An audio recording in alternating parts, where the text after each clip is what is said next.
الحمد لله الحمد لله وكفى وسلام على عباده الذين اصطفى أما بعد فأعوذ بالله من الشيطان الرجيم بسم الله الرحمن الرحيم إنما المؤمنون إخوة فأصلحوا بين أخويكم واتقوا الله لعلكم ترحمون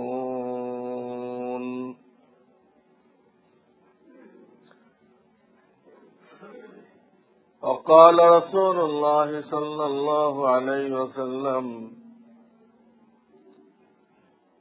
للمسلم على المسلم 6 خصال: رد السلام وتشميت العاطس وإجابة الداعي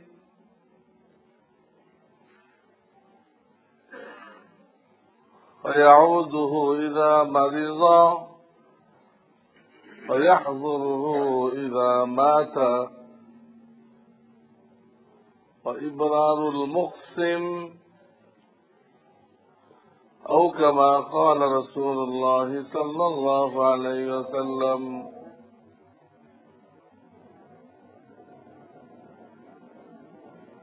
الحمد لله ثم الحمد لله।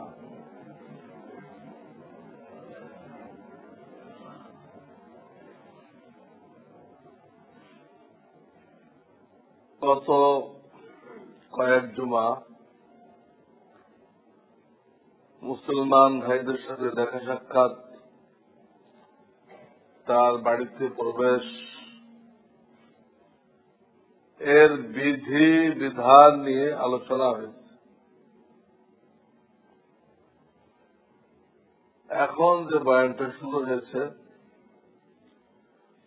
এটা হলো মুসলমান ভাইয়ের হক। পিতা মাতা, বিবি, বাচ্চা, ভাই বেরাদার থেকে আরম্ভ করে জীবজন্তু পর্যন্ত প্রত্যেকের হক আছে। এইগুলোই শরিয়াত। এই হকগুলো আদায় করা, কারোর হক নষ্ট না করা।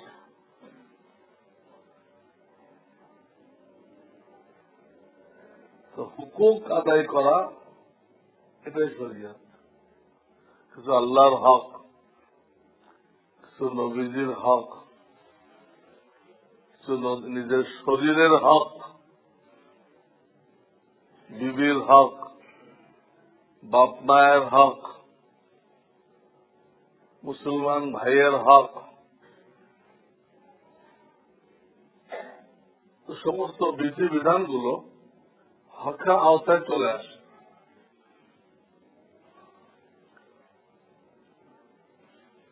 এই হক নষ্ট করলে আল্লাহ রাব্বুল আলামিনের ঘোষণা যে তাকে আল্লাহ নিজে মাফ করবেন না। যার হক নষ্ট করা হয়েছে সেই ব্যক্তি যতক্ষণ মাফ না করবে বা তাকে ওই বরাবর নেকি না দেওয়া হবে বা তার থেকে গুনাহ না নেওয়া হবে, ওইটা মাফ হবে না।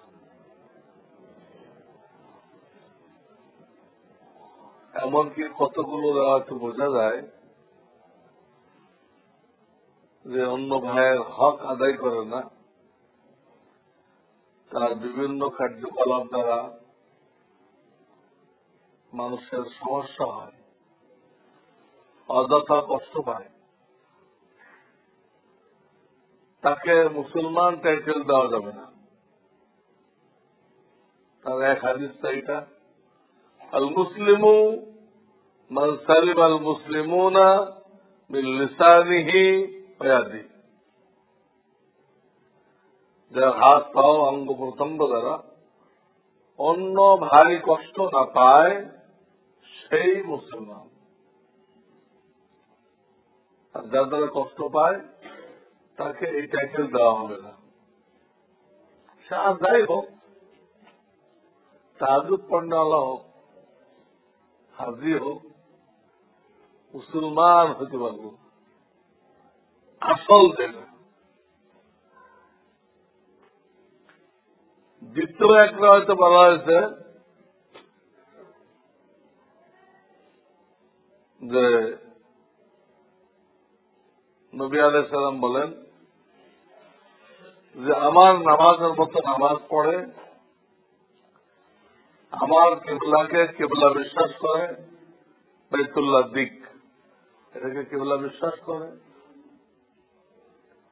মুসলমানদের জবাইকৃত জানোয়ার খায়,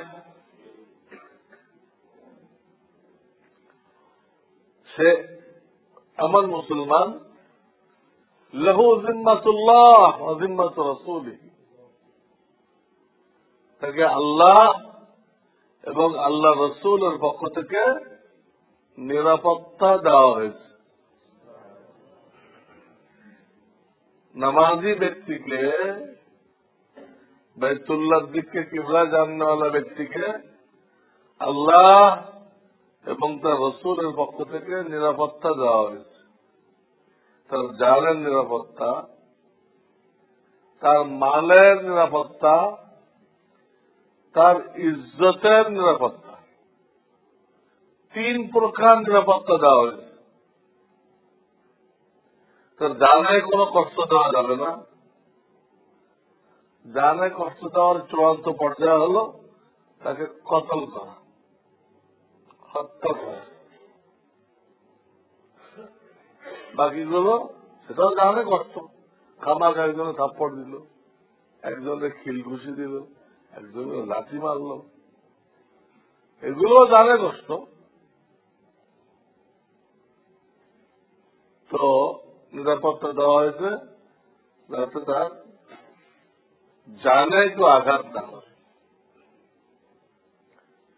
তার মালের কেউ ক্ষতি না করে, তার মালের নিরাপত্তা দেওয়া হয়েছে। যে ব্যবসায়ী তার মালের ক্ষতি করে, কিভাবে মালের ক্ষতি করলো? কত কথা, মাপে কম দিল, হ্যাঁ, 900 গ্রাম দিল আর দাম নিল 1 কেজি। মাল না দিয়ে দাম দিল, তো কিছু টাকা নষ্ট হলো, কিছু টাকা নষ্ট হলো। এটা এই ব্যবসায়ী তার মালের ক্ষতি করল। মাপে কম দেওয়া, মালে ভেজাল দেওয়া, ব্যবসায়ী ভেজাল দিয়ে বেচল। হলুদের মধ্যে মসুরের ডাল, যত হলুদ আপনার কেনা এর মধ্যে মসুরের ডাল, এ আর এক ভেজাল। সরিষার তেলের মধ্যে সয়াবিন বরং পাম অয়েল, এটাকে ব্যবসায়ীরা টেকনিক করে সরিষা বানা দিচ্ছে। আমার সব হার্টের রোগী হয়ে কোলেস্টেরল বেড়ে যায়, সব মানুষ মারা যাচ্ছে।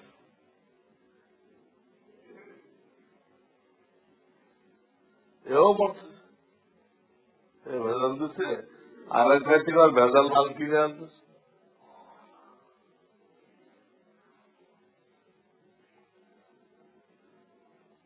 এজন্য কোরআনের বিভিন্ন আয়াতে অন্যকে ক্ষতি করা নিজের ক্ষতি বলা হয়েছে।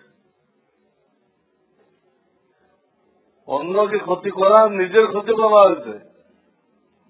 যেমন এক আয়াত আসছে, ওয়ালা তাকতুলু আনফুসাকুম, এর শাব্দিক অর্থ হল তোমরা নিজে নিজেকে কতল করিও না। তো নিজে নিজেকে কতল করে কয়জন? যারা গলায় দড়ি দিয়ে মরে, এইভাবে বৃষ্টিস খেয়ে মরে, আত্মহত্যা, দু চারজনের ভাবে খাটবে এটা, কিন্তু মূল অর্থ তা না। মূল অর্থ হল দুনিয়ার সমস্ত মুসলমানকে ভাই ভাই বলা হয়েছে।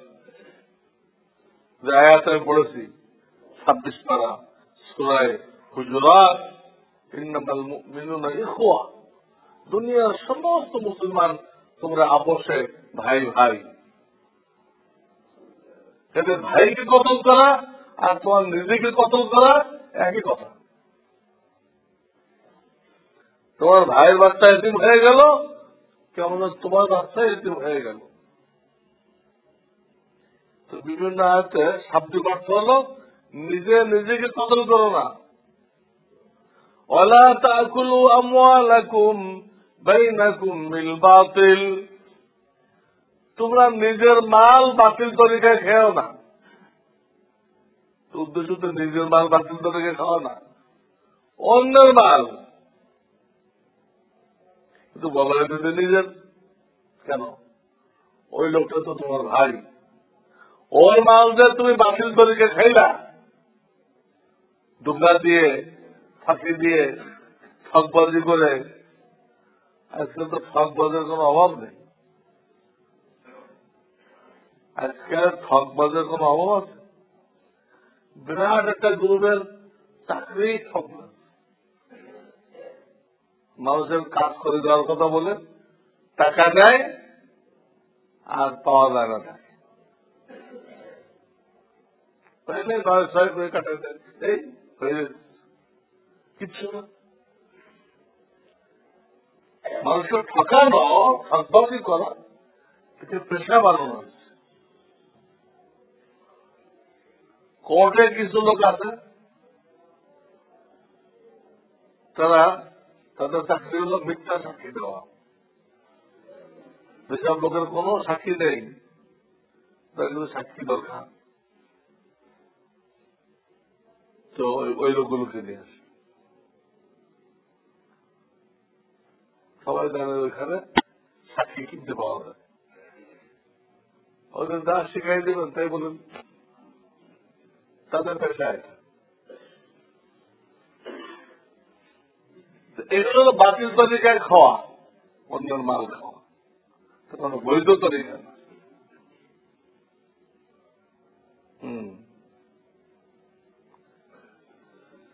ওয়ালা তালমিজু আনফুসাকুম, আর এক আয়াত, এখানে ওরকম শাব্দিক অর্থ, তোমরা নিজের নিজের দোষ চর্চা করো না, তোমার দোষ গায়ে বেড়াও না, অথচ তা অর্থ না। আরেক ভাইয়ের দোষ গায়ে বেড়ানো, আরেক ভাইকে বেইজ্জত করা, সমাজে হেয় প্রতিপন্ন করা, কেমন যেন আপনি নিজেকেই হেয় প্রতিপন্ন করলেন, নিজেকেই ছোট করলেন। আপনার ভাই ছোট হলো মানে আপনি ছোট হইলেন, আপনার বাপ ছোট হলো মানে আপনি ছোট হইলেন। দেখেন, অর্থ একটা, কিন্তু কোরআনের উপস্থাপনা দেখেন। আল্লাহ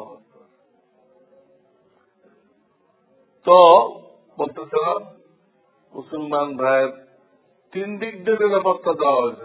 জানের, মালের, কোন বাতিল তরিকায় তার মাল খাওয়া যাবে না। মেড ইন বাংলাদেশকে সিল মারা হইতেছে, মেড ইন জাপান,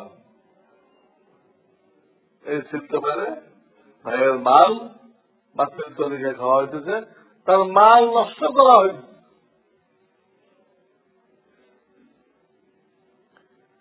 তিন নম্বর, তার ইজ্জতের নিরাপত্তা দেওয়া হয়েছে। ইজ্জতের নিরাপত্তা,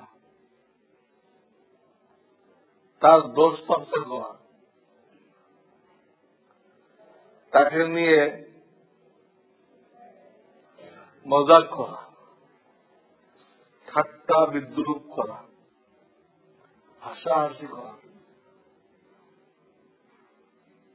এতে তার ইজ্জতে আঘাত করা হয়। ইজ্জতে আঘাত করা হয়, যেটা ওই হাদিসে বলা হয়েছে যে আল্লাহ এবং আল্লাহ রসুল নামাজি ব্যক্তির জান, মাল, ইজ্জত এর তিনটা নিরাপত্তা দান করেছেন। ওই হাদিসের সামনের অংশে বলা হয়েছে ফালা তুগফিরুন্নাল্লাহ ফি যিম্মাতিহি বিশাইই, খবরদার আল্লাহ যেন তোমাদের কাউকে তার নিরাপত্তা বেষ্টনী ভেঙেছ এই অপরাধী সাব্যস্ত না করে খেয়াল রাখো। ওই হাদিসের পরের অংশে বলা হচ্ছে আল্লাহ যে নিরাপত্তা দিল, তো তুমি তার জানের ক্ষতি করলে, মালের ক্ষতি করলে, তার ইজ্জতের ক্ষতি করলে, এই মুহূর্তে তো কিছু হইতেছে না। এই মুহূর্তে তো কিছু হইতেছে না, কারণ দুনিয়া তো আদালত না, আল্লাহর আদালত তো হাসরের ময়দান। এখন কিছুই হবে না। তো অনেক মানুষ বলে আল্লাহ কি নিরাপত্তা দিল, আমি তোকে সাপোর্ট দিলাম, আল্লাহ কিছু করতে পারলো না, আল্লাহ কিছু করতে পারলো না, এই মনে করছেন। যখন আপনাকে পাকড়াও করবে, আপনার কয়েক খানদান একসাথে যাবে, আপনার খবর আছে। আল্লাহ যখন পাকড়াও করবে, আপনি মনে করতেছেন সব জুলুম অত্যাচার করে আমি পার পেয়ে যাবো, একদম মানা করে দিচ্ছেন।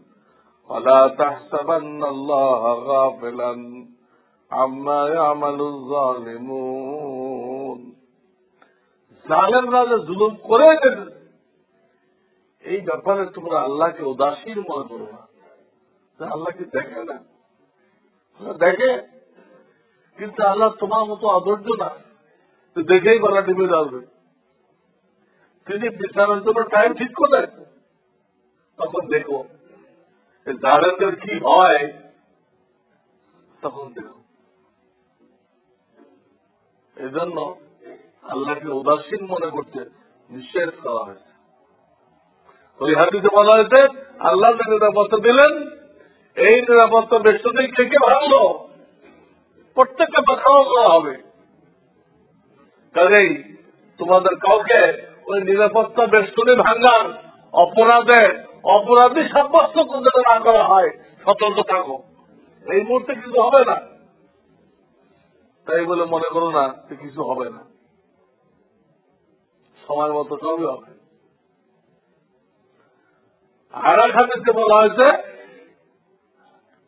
হারাম শরীফ, জিলহজ মাস এবং কোরবানির ঈদের দিন, এই তিনটা সম্মানকে একত্রিত করলে হারাম শরীফ, হারামের বিরাট এরিয়া, পুরো এরিয়াকে হারাম বলা হয়, মুজদালিফা শেষ পর্যন্ত, ওদিকে হুদায়বিয়া পর্যন্ত, উত্তর দিকে আয়েশা মসজিদ পর্যন্ত, এগুলো সব দিকে সীমানা। এই হারাম জিলহজ মাস, ঈদুল আজহার দিন, প্রত্যেকটা আল্লাহ দরবারে সম্মানিত। এগুলোকে শাআইরুল্লাহ বলা হয়েছে, আল্লাহর নিদর্শন বলা হয়েছে। এই তিনটাকে একত্র করলে যে সম্মানিত হয়,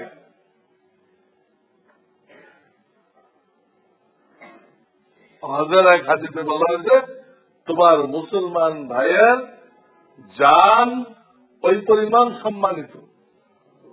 চিন্তা রায় করলে দেওয়া হয়, তার মাল ওই পরিমাণ সম্মানিত, তার ইজ্জত ওই পরিমাণ সম্মানিত। কোন একটা যদি ক্ষতি করো তুমি, তাহলে এটা আল্লাহ থেকে মাপ পাইবে না। আল্লাহ ঘোষণা দিয়েছে ওই বান্দার থেকে যতক্ষণ মাপ না নিতে পারবা তো মাপ হবে না। আর হাসরের ময়দানে কোনো বান্দা মাফ করবে না। হয় আপনি তাকে আপনার নেকি দিবেন, না হয় তার কোনো গোনা দিবেন, আর কোন রাস্তা নেই। এই জন্য এই ব্যাপারে খুব সতর্ক থাকতে হবে। শরিয়াতের এই কথাগুলো যদি মুসলমানরা জানে, আমাদের সন্তানরা জানে, তাহলে সেই সমাজে কোন চোর, কোন ডাকাত, কোন হাইজাকার, কোন ছিনতাইকারী থাকতে পারে না। কেউ কারো মাল ধরবেই না, খুন খারাপি করবেই না, পরনিন্দা গীবত করবেই না, বরং আরেক ভাইটা রক্ষা করবে। কেউ ক্ষতি করতে লাগলে রক্ষা করবে, তার জানে নিরাপত্তা দিবে, মালে নিরাপত্তা দিবে, ইজ্জতের নিরাপত্তা দিবে। ইজ্জতের নিরাপত্তা কিভাবে দেয়? কেউ তার সামনে বদনাম করতেছে, সে থামায় দেয়, থামো, তোমার বলতে হলে তাকে নিয়ে আসো। তুমি যার বিরুদ্ধে আমাকে বলতেছ ওকে নিয়ে আসো। তোমার সৎ সাহস থাকলে ওকে এনে ওর সামনে ওর বদনাম গুলো আমাকে শোনাও, কারণ আর কেউ আসবে না। সামনে বলার সাহস আছে, এও তো প্রতিবাদ করবে মিথ্যা ভিত্তিহীন, কই পেয়েছে সাক্ষী, সাক্ষী আরো এইভাবে তাকে সরাই দিতে হবে। অনেক বুজুর্গের দিনের তরিকায় ছিল, তার কাছে যদি কেউ গীবত করত, বুজুর্গের কাছে কোন কারণে মাঝখানে থামানো যায় নাই বা থামানোর সুযোগ হয় নাই, যে কোনো কারণে, তো ওদের বদনামটা শোনা হয়ে গেছে। তো উনি বলতেন তুমি যা বলছো সব শুনছি, তবে তোমার এই সব কথাগুলো মিথ্যা। তুমি যা কইছ মিথ্যা বলছো, তুমি ওরা মৃত্যু করে তুমি মিথ্যা বলছো।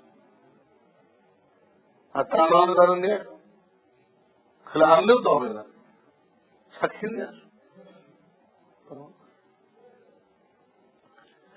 এই হকগুলো এত গুরুত্বপূর্ণ, এত গুরুত্বপূর্ণ যে এই ব্যাপারে কোরআনে অনেক ব্যাখ্যা দেওয়া হয়েছে, অথচ নামাজের ব্যাপারে ব্যাখ্যা নেই। খালি আছে নামাজ কায়েম করো, নামাজ কায়েম করো। কেন নামাজ পড়বেন? কয়েক তো পড়বেন, রোজার ব্যাখ্যা নেই।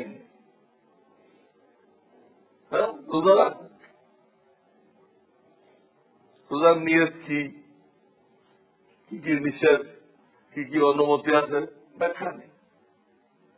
যাকাতের ব্যাখ্যা নেই। তো বড় বড় আহকাম গুলো ব্যাখ্যা নেই।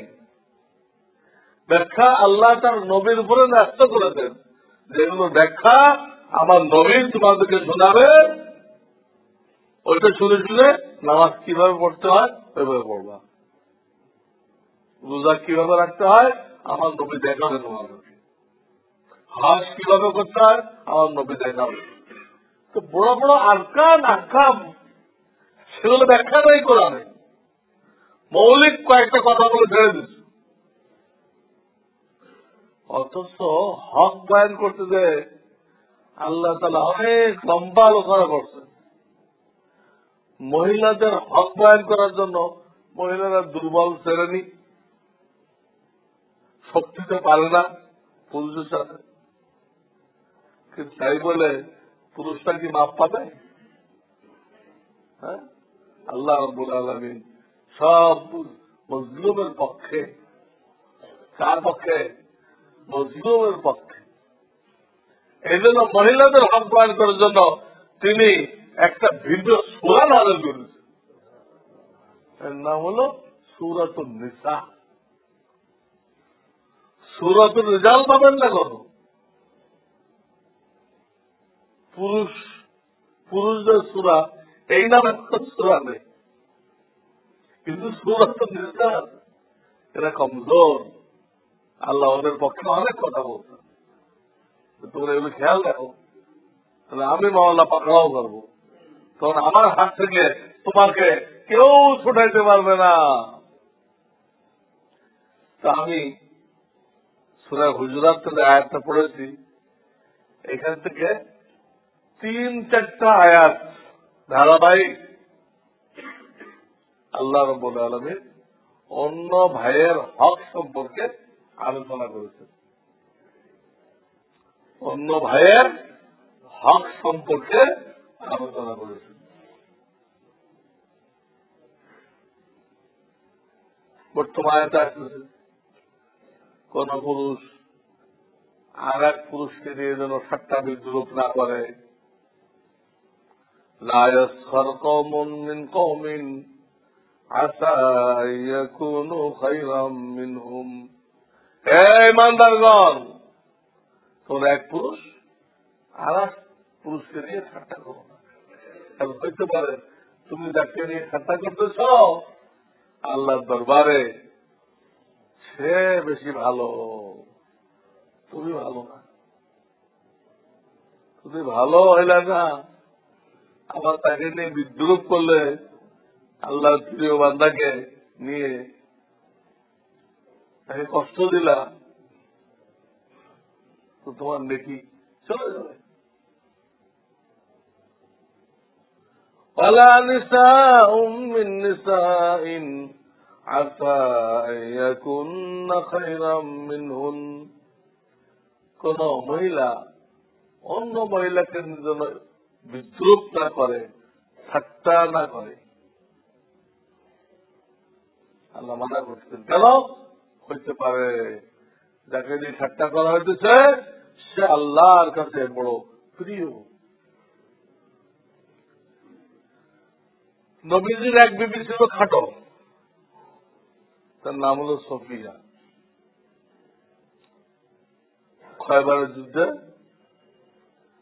খয়বারের যুদ্ধে গনিমাতে এই মহিলাকে পাওয়া গেছিল, ইহুদিন নেতাজির স্ত্রী।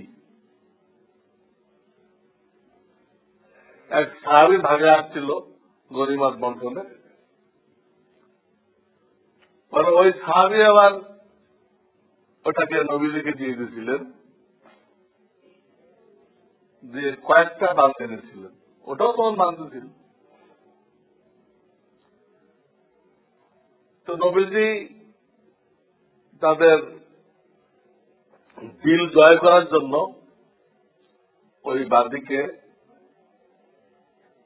আজাদ করে বিবাহ করছিলেন। এতে করে পরবর্তী যারা ইহুদিরা বেঁচে ছিল তারা আর শত্রুতা করতে পারে নাই। হিকমত ছিল। এনার নাম সফিয়া, ইনি দেখতে খাটো। তো মা আয়েশা সিদ্দিকা রাদিয়াল্লাহু তাআলা আনহা সফিয়ার ব্যাপারে কোন একটা কথা বলতে দেয়, উনি ইশারা করছিলেন। সফিয়ার সামনে নেই, বলছিল ইয়া রাসূলুল্লাহ আপনার যে বিবি আছে না, উনি এই করছেন, আপনার যে বিবি আছে না,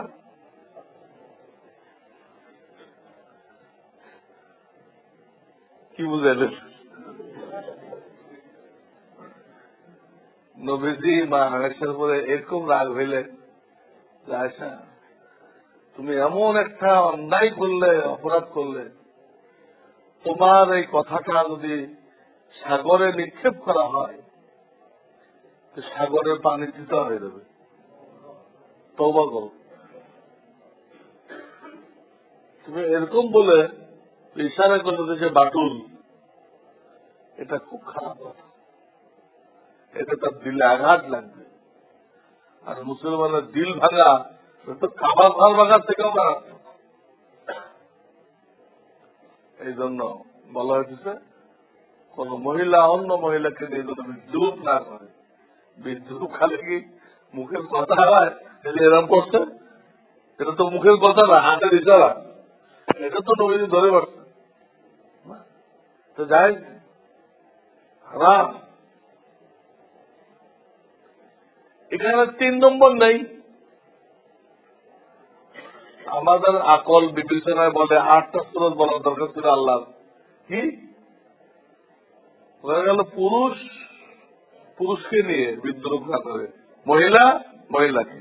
আর 2টা সূরা পায়, কোন পুরুষ যেন কোন বেগানা মহিলাকে নিয়ে বিদ্রুপ না করে, বা কোন বেগানা মহিলা বেগানা পুরুষকে নিয়ে বিদ্রুপ না করে। আমাদের আকল বলে এটা কত দরকার ছিল, কয় নাই কেন? আয়তো তো নেই। এই জন্য বলে নাই যে ইসলামে বেগানা পুরুষ মহিলা মিল মেলাপের কোন সুরত রাখে নাই।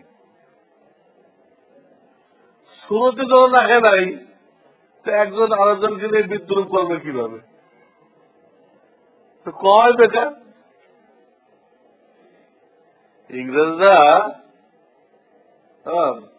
কো এডুকেশনের মাধ্যমে এটা পয়দা করছে, নিজেরা ধ্বংস হয়েছে, আমাদেরকে ধ্বংস করছে। সহশিক্ষা। এখন তো সহশিক্ষা কি? সরকার সকল ময়দানে নারী পুরুষ মিক্সার করে দিচ্ছে। ইসলামে হারাম, এতে দেশ কোনদিন আগাবে না, প্রত্যেকদিন পিছাবে, প্রত্যেকদিন পিছাবে, ধ্বংসের দিকে আগাবে। এর কোন সুরত নেই। ছেলেরা বান্ধবী বানায়, মেয়েরা বন্ধু বানায়, বিয়ের আগে খুব এগুলো বর্তমান জমানা হয়েছে। কিন্তু ইসলামে এই ধরনের কোন সম্পর্ক নেই, এর কোন হদিস নেই। একটা ছেলে একটা মেয়েকে বান্ধবী বানাবে, বান্ধবী। একটা মেয়ে একটা বেগানা ছেলেকে বন্ধু বানাবে, এর কোন ধারণাই ইসলামে নেই। হারাম। এটা চোখের জিনা, এটা হাতের জিনা, এটা কানের জিনা। তার সাথে কথা বলে না, মোবাইলে হোক যেমনি হোক, কানের জিনা। সাক্ষাৎ করতে দেয় না, পায়ের জিনা। একজন আরেকজনকে নিয়ে জল্পনা কল্পনা করে না, এটা কলবের জিনা, কলবের জিনা। যত বন্ধু বান্ধব দেখতেছেন বান্ধবী, তার অর্থ হল জিনার কারখানা। মানে একটা দিনের জিনা না, জিনার প্যাকেজ, প্যাকেজ। আর তোমার তো জিনা তো আছেই, আল্লাহ ইবাদত করুন। তো ইসলামে যাতে এই ধরনের মিলমিশে কোন সুযোগ নেই, এই জন্য ওরা বলেও নেই যে বেগানা মহিলাকে নিয়ে বিদ্রুপ না করে। এরপর সামনে আসতেছে ওয়ালা তালমিজু আনফুসাকুম, অন্য ভাইয়ের দোষ বলে বেড়াও না, নিজেকে ছোট করলেন। ওয়ালা তানাবাজু বিল আলকাব, এবং অন্য ভাইকে এমন শব্দে দেখো না যাতে তার দিলে কষ্ট লাগে। অন্য ভাইকে এমন শব্দে দেখো না, ল্যাংড়া, এই ল্যাংড়া শোন, হ্যাঁ, এই কানা, মটকু মটকু, এইসব নামে ডাকে। আর নামগুলো নষ্ট করে ফেলে। মোটা মানুষের তো মটকু করলই, আজকে ভালো নাম রাখা হয়েছিল তাও উল্টে ফেলে। আব্দুল কাদের রাখছিল নাম, আর সাথে রাখছিল এই আল কাতরা, আব্দুল কাদের আল কাতরা রাখছিল।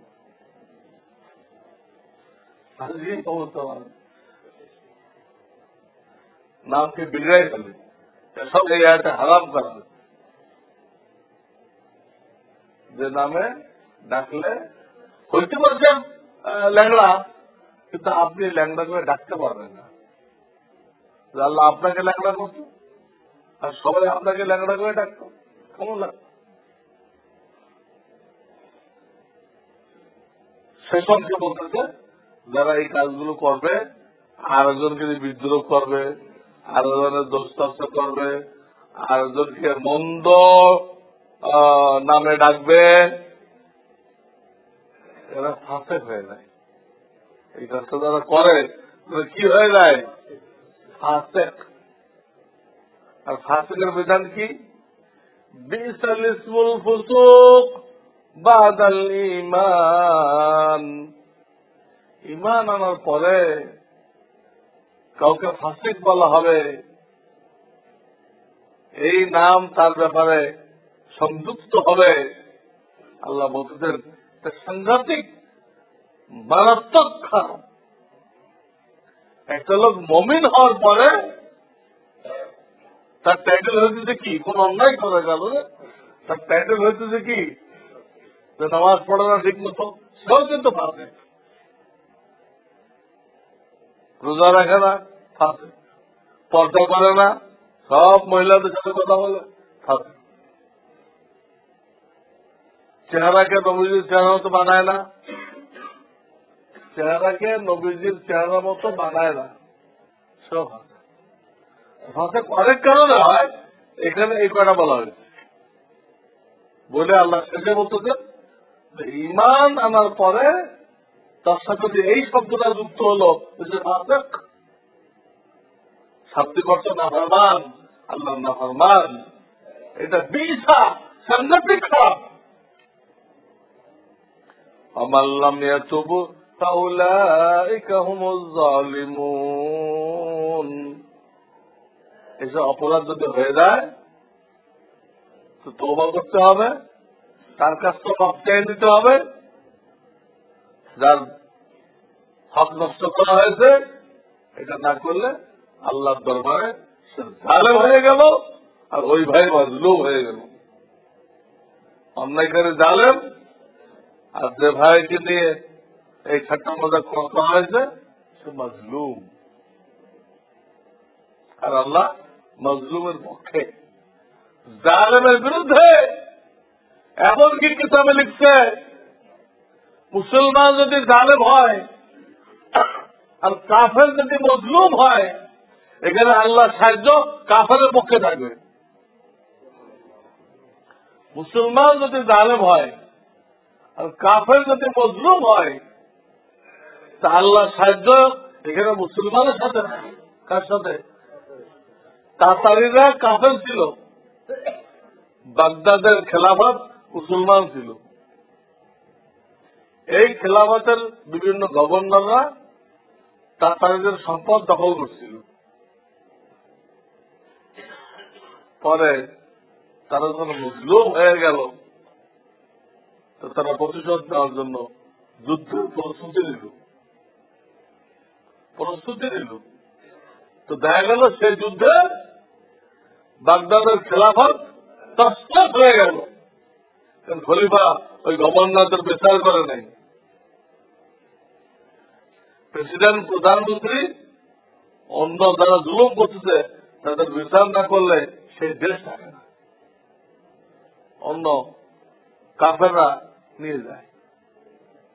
এখানে ঘটনা ক্লিয়ার, একদম ক্লিয়ার। তাতারিরা সব মুসলমানদেরকে কতল করে দিল, বাচ্চাকে কতল করতে ভয় পেয়েছিল, আল্লাহর গজব নাযিল হয় কিনা। পরে বাচ্চার যে প্রধানমন্ত্রী ও ছিল শিয়া, ওই তো প্ল্যান গুলো করছে সেই শিয়া। মোগল সম্রাটদের প্রায় মন্ত্রী শিয়া ছিল, ওদের কারণে ধ্বংস হয়।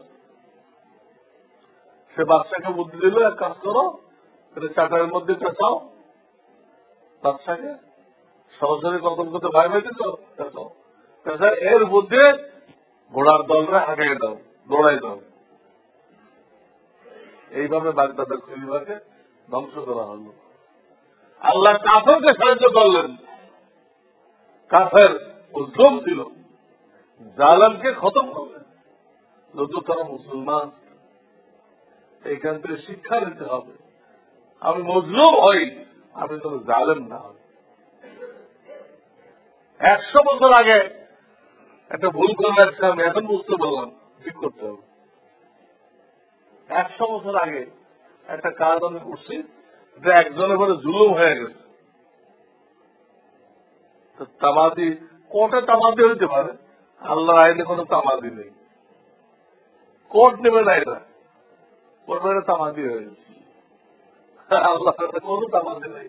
100 বছর আগে কার হক নষ্ট করতো তারা খুঁজে বের করো, তারা না পাও তার অরেঞ্জদেরকে বের করো, অরেঞ্জদেরকে দাও, অরেঞ্জদেরকে না পাও ওই পরিমাণ মাল তার মূল মালিককে সব পৌঁছানোর জন্য দান করে দাও। তুমি সব পৌঁছানো পাওয়ার জন্য না, ওই যার হক নষ্ট করছো তাকে সব পাওয়ার জন্য দান করো। এই জন্য আমাদের কিছু দান এই নিয়ে তো করার দরকার। আল্লাহ, আমি যদি কারো হক নষ্ট করে থাকি, এটা সব ওই তাদেরকে দিয়ে দিও, এই নিয়ে তো কিছু দান করা উচিত। 23 সূরা হুজুরাত 26 পারা, এখানে মুসলমান ভাইয়ের আরো হক বয়ান করা হয়েছে, পর্যায়ক্রমে আপনাদেরকে শোনানো হবে।